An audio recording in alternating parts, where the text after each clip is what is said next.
اور عمر شریف کے ساتھی، ان کے دوست، ان کے ساتھ کافی وقت گزارا سلیم آفریدی صاحب ہمارے ساتھ موجود ہیں، ان سے بات کریں گے۔ سلیم آفریدی صاحب، بہت شکریہ آپ کے وقت کا۔ کل بھی آپ سے بات ہو رہی تھی اور یقینی طور پر عمر شریف کی جو یادیں ہیں انہیں ہم تازہ کر رہے تھے۔ کیا کہیں گے آپ آج اس موقع پر؟ بات یہ ہے کہ ایک عہد تمام ہوا، یہ ہم جو جی رہے تھے عمر شریف کے عہد میں جی رہے تھے، میں نے تو ہمیشہ یہ کہا، اور واقعی ان کے جو معاشرے پہ اثرات تھے، ان کے مزاج کے، ان کی گفتگو کے، انہوں نے ایک لیجنڈ والا رول ادا کیا۔ کریکٹر ہم سب دنیا میں آتے ہیں، اپنا اپنا کردار ادا کرتے ہیں، چلے جاتے ہیں، لیکن ان کا بادشاہوں والا کردار تھا، بادشاہوں کے بادشاہ تھے، اور شاہی انداز میں ہی ان کی آخر خواہش بھی پوری ہوئی۔ اور جناب جس طرح شاہی انداز میں جس طرح مرکز نگاہ بنتے رہے، اور جس طرح میڈیا نے ان کی کوریج کی، ان کے آواز کو بلند کیا، اور جس طرح حکومتوں نے ان کی مدد کی،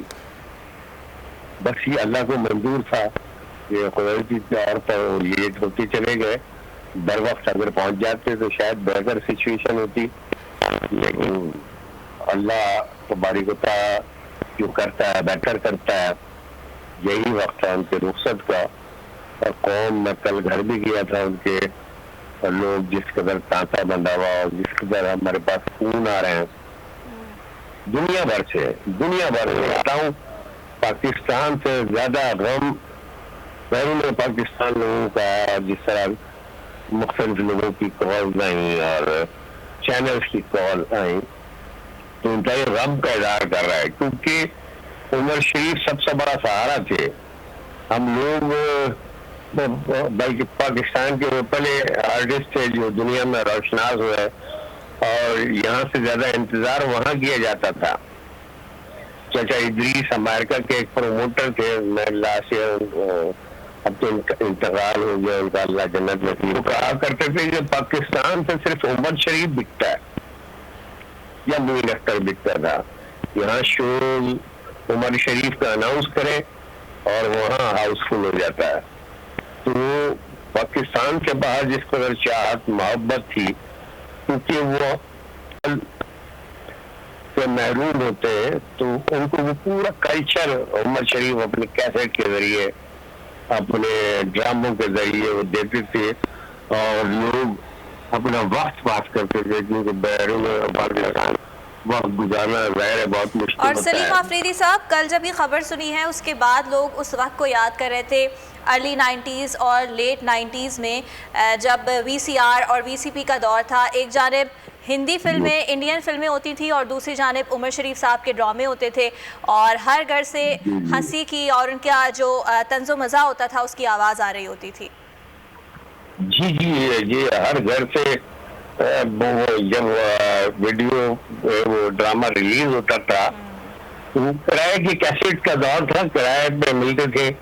اور تانتا بنا ہوتا تھا ویڈیوز کی دکانوں پہ، اور وہ کیبل والا ماحول، یہ ایک وی سی آر پہ 4 8 پوری گلی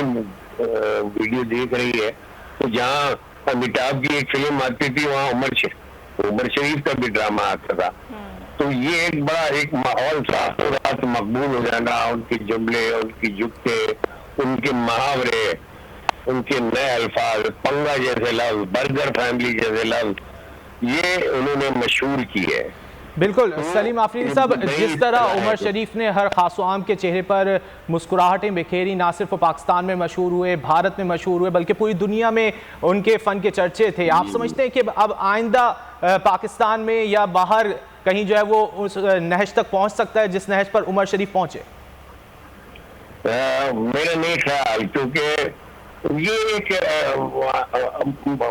انوکھا اور عجوبہ تھے،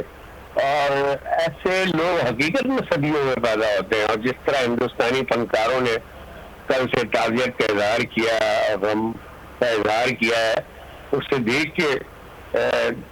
ہندوستان تو ایک ایسا ملک ہے، وہاں میڈیا کے